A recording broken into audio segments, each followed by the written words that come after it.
नमस्कार भैया बहनों। आज हम कक्षा सप्तमी विषय सामाजिक विज्ञान अध्याय 2 भूमि, मृदा, जल, प्राकृतिक वनस्पति और वन्य जीवन संसाधन के बारे में अध्ययन करेंगे। आज का हमारा प्रकरण है जल, भाग संख्या 3। आज जल के बारे में हम विस्तृत जानकारी करेंगे। जल क्या है, जल कहाँ से प्राप्त होता है, जल के संसाधनों के बारे में, जल के संरक्षण के बारे में और जल की अहम भूमिका, उन समस्त क्रियापदों के बारे में हम जानकारी करेंगे कि हमारा जल हमें किस प्रकार से प्राप्त होता है और हम उनका किस प्रकार से संरक्षण कर सकते हैं। उनके उपायों के बारे में विस्तृत जानकारी करेंगे। जल एक महत्वपूर्ण नवीकरणीय प्राकृतिक संसाधन है। भूपृष्ठ का 3/4 भाग जल से ढका हुआ है। हमारी जो पृथ्वी है उस पृथ्वी पर 3/4 जल है, इसलिए इसे जल ग्रह कहना उपयुक्त है। यानी हमारी पृथ्वी को जल ग्रह भी कहते हैं। लगभग 3.5 अरब वर्ष पहले जीवन आदि महासागरों से ही प्रारंभ हुआ था। यानी हम ये कह सकते हैं 3.5 अरब वर्ष पहले जो हमारा जो जीवन है वो महासागरों से ही प्रारंभ हुआ था। यद्यपि आज भी महासागर पृथ्वी की सतह के 2/3 भाग को ढके हुए हैं और विविध प्रकार के पौधों और जंतुओं का मदद करते हैं। जिस प्रकार से हमारे महासागरों का वर्णन किया जा सकता है, जल की अहम भूमिका निभाते हैं। महासागरों का जल लवणीय है, यानी इनमें खारापन है, पीने योग्य नहीं है और मानवीय उपयोग के लिए उपयुक्त नहीं है। हम मनुष्य जितने प्रकार के जल का उपयोग करते हैं वह केवल अलवणीय जलों का उपयोग करते हैं, लेकिन महासागरों का जल है वो लवणीय है। अलवण जल केवल 2.7% ही है। इसका लगभग 70% भाग बर्फ की चादरों और हिमालयों के रूप में अंटार्कटिका, ग्रीनलैंड और पर्वतीय प्रदेशों में पाया जाता है। इसकी स्थिति के कारण यह मनुष्य की पहुंच के बाहर है। हम ये कह सकते हैं कि हमारा जो जल है, मीठा जल है, वो केवल 2.7% ही है। शेष जितना भी जल है वो लवण युक्त है, खारा पानी है। समुद्रों में, महासागरों में एकदम खारा पानी पाया जाता है, जिसके कारण हम ये कह सकते हैं कि 70% भाग है वो बर्फ की चादरों और हिमालयों से ढका हुआ है। पूरा उसमें अंटार्कटिका और ग्रीनलैंड जैसे भी स्थान पाए जाते हैं। क्या आप जानते हैं वर्ष 1975 में मानव उपयोग के लिए जल की खपत 3850 घन किलोमीटर वर्ष थी, जो वर्ष 2000 में बढ़कर 6000 घन किलोमीटर वर्ष से भी अधिक हो गई हैं। हमारी जो जल की खपत थी वो आज वर्तमान में बढ़ गई है, यह हम जानते हैं। जैसा कि मैंने बताया कि खपत बढ़ गई है, तो उसका कारण क्या है। हम एक छोटा सा क्रियाकलाप के अनुसार बता सकते हैं कि औसतन एक भारतीय नागरिक प्रतिदिन लगभग 150 लीटर जल का उपयोग करता है। अब उनके अलग अलग माध्यम है। पीने के लिए 3 लीटर है, खाना बनाने के लिए 4 लीटर, नहाने के लिए 20 लीटर, शौचालय के 40 लीटर, वस्त्र धोने के लिए 40 लीटर, बर्तन धोने के लिए 20 लीटर, बागवानी के लिए 23 लीटर और अन्य समस्त का क्रियाकलापों का जितना भी उपयोग करता है, उन सबको मिला करके 150 लीटर प्रतिदिन उनका उपयोग करता है मानव। तो क्या आप इस उपयोग को कम करने के तरीके सोच सकते हैं? हम जल की मात्रा को कम से कम उपयोग करें, जहाँ तक हो सके, जितना संभव हो सके उतना हम इनका उपयोग कम कर सकते हैं। अन्यथा यह आने वाले समय में हमारे साथ में जिस प्रकार की स्थिति पैदा होगी वो हम कुछ कह नहीं सकते, क्योंकि जल की मात्रा इस पृथ्वी पर बिल्कुल कम है और उनको अगर बनाए रखना है, हमारे जीवन को बनाए रखना है, तो हमें जल की जो उपयोगिता है उसको समझना पड़ेगा, अन्यथा जल हमारे साथ में कभी भी धोखा दे सकता है। केवल 1% अलवण जल उपलब्ध है और वह मानव उपयोग के लिए उपयुक्त है। यह भौम जल, नदियों और झीलों के पृष्ठीय जल के रूप में तथा वायुमंडल में जल वाष्प के रूप में पाया जाता है। इसलिए अलवणीय जल पृथ्वी का सबसे अधिक मूल्यवान पदार्थ है। पृथ्वी पर जल बढ़ाया जा सकता है और न ही घटाया जा सकता है। इसकी मात्रा है वो स्थिर है। हम जल को न बढ़ा सकते हैं न घटा सकते हैं। पृथ्वी में जितना जल उपलब्ध है वो एकदम स्थिर रूप में है, यानी भूमिगत जितना भी भौम जल जिसे हम कहते हैं भूमिगत जल है, उनकी मात्रा बराबर पाई जाती है। इसकी प्रचुर मात्रा में विविधता प्रतीत होती है, क्योंकि यह वाष्पीकरण, वर्षण और वहाँ की प्रक्रियाओं द्वारा महासागरों, भूमि, वायु और पुनः महासागरों में संकरण द्वारा निरंतर गतिशील है।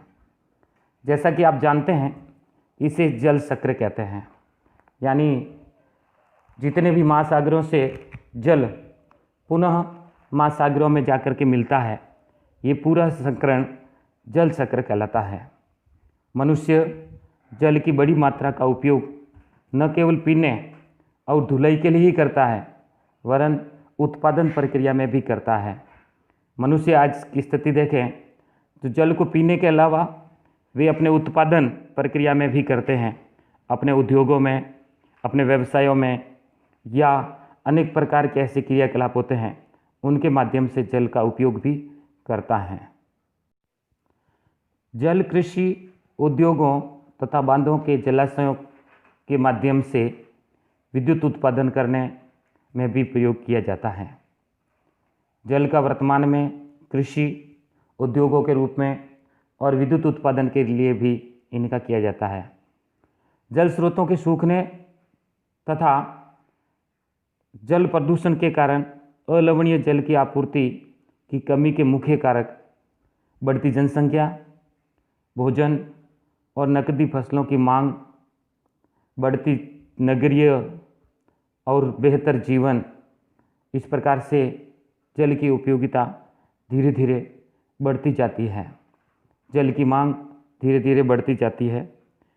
नगरों का विकास होना या अनेक प्रकार के ऐसे फसलें जल के बिना नहीं होती है, उन्हें भी जल की आवश्यकता होती है। तो यहाँ पर भी जल की मांग बढ़ती जाती है। बढ़ती जनसंख्या है, अन्य समस्त कारणों से जल की जो आपूर्ति है वो धीरे धीरे कम होती जा रही है। क्या आप जानते हैं कि जल बाजार के बारे में सुना है? सौराष्ट्र प्रदेश में 1.25 लाख जनसंख्या वाला अमरेली शहर है। उनके पास के जो तालुके हैं वो पानी खरीदने के लिए पूर्णतः निर्भर है। आज वर्तमान में जो सौराष्ट्र जो प्रदेश है, वहाँ के लगभग 1.25 लाख जनसंख्या वाला जो क्षेत्र अमरेली है, वहाँ वर्तमान में भी यही स्थिति है। जल खरीद करके पीते हैं।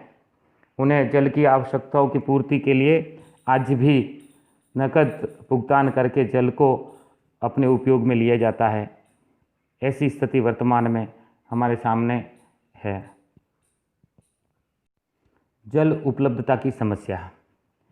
विश्व में कई प्रदेशों में जल की कमी है।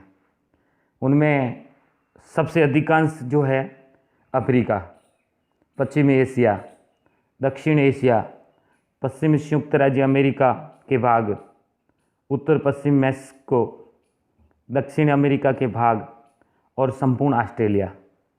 यहाँ ये जितने भी जो प्रदेशों के नाम है वे सारे समुद्र से ढके घिरे हुए हैं और समुद्र में लवण युक्त जल होने के कारण यहाँ पर अलवणीय जल की आपूर्ति बिल्कुल कम होती है।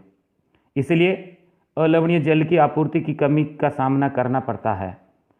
तो आज वर्तमान में इन जो प्रदेश है, इन प्रदेशों में जल की उपलब्धता की समस्याएं बनी रहती है। जैसे सबसे पहले हम ये कह सकते हैं कि अफ्रीका, एशिया, संयुक्त राज्य अमेरिका और ऑस्ट्रेलिया जैसे बड़े बड़े देशों में भी आज वर्तमान में जल की संकटता है वो मंडरा रही है। ये देश ऐसे जलवायु प्रदेशों में स्थित हैं जहां अक्सर सूखा पड़ता है। इनमें जलाभाव की अधिक समस्या बनी रहती है। इस प्रकार जल का अभाव मौसमी अथवा वार्षिक वर्षण की विविधता में परिणाम स्वरूप हो सकता है। यानी आप यहाँ पर जो वर्षा की जो स्थिति है वो मौसम के अनुसार और जल का अभाव हमेशा बना रहता है यहाँ पर, अथवा अति उपयोग और जल स्रोतों के संदूषण के कारण ही जल का अभाव हो सकता है। जल संसाधनों का संरक्षण। जल है तो कल है। जल ही जीवन का आधार है। जल के बिना जीना असंभव है।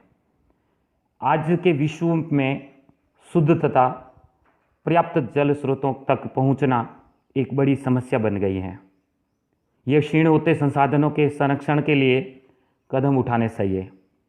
यानी इस प्रकार की स्थिति पैदा होती जा रही है कि हमारे को जल स्रोतों तक पहुंचना भी बड़ी एक समस्या बन गई है, क्योंकि वर्तमान की स्थिति है वह अपर्याप्त मात्रा से वर्षा का होना, जल हमारे तक नहीं पहुंच पाता है।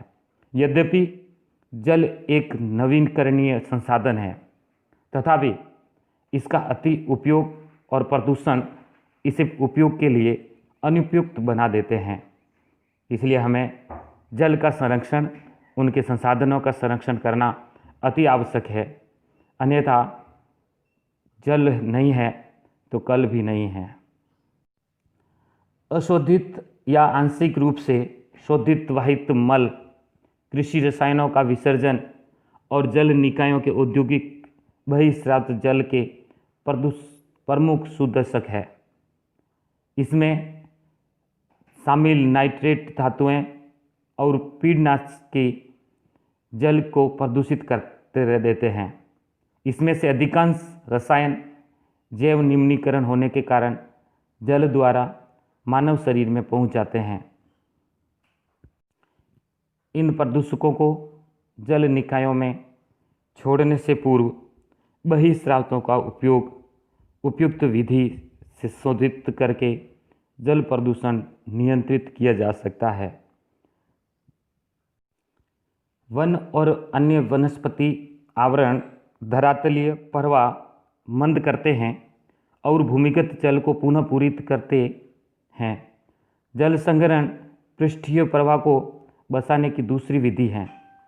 जल रिसाव को कम करने के लिए खेतों को सिंचित करने वाली नहरों को ठीक से पक्का करना चाहिए, जिस कारण जल का जो रिसाव है वो बिल्कुल कम हो सकता है, जल संग्रहित हो सकता है, जल का संरक्षण हो सकता है। क्या आप जानते हैं कि अपने घर की छत पर वर्षा जल एकत्रित करके इस जल का संग्रहण करना एवं विभिन्न उत्पादन उपयोगों में लाना वर्षा जल संग्रहण कहलाता है। औसतन 2 घंटे की वर्षा का एक और 8,000 लीटर जल बचाने के लिए काफ़ी है। हम अपने घरों की छतों से भी पानी का संग्रहण कर सकते हैं। उपयुक्त घर में कई प्रकार की विधियों से टाँका बना करके या अन्य प्रकार के जल संग्रहण के उपयुक्त कर सकते हैं, हम जल का उपयोग कर सकते हैं। रिसाव वाष्पीकरण से होने वाली जल क्षति को रोकने के लिए क्षेत्र की स्प्रिंकलरों से सिंचाई करना अधिक प्रभावी विधि है।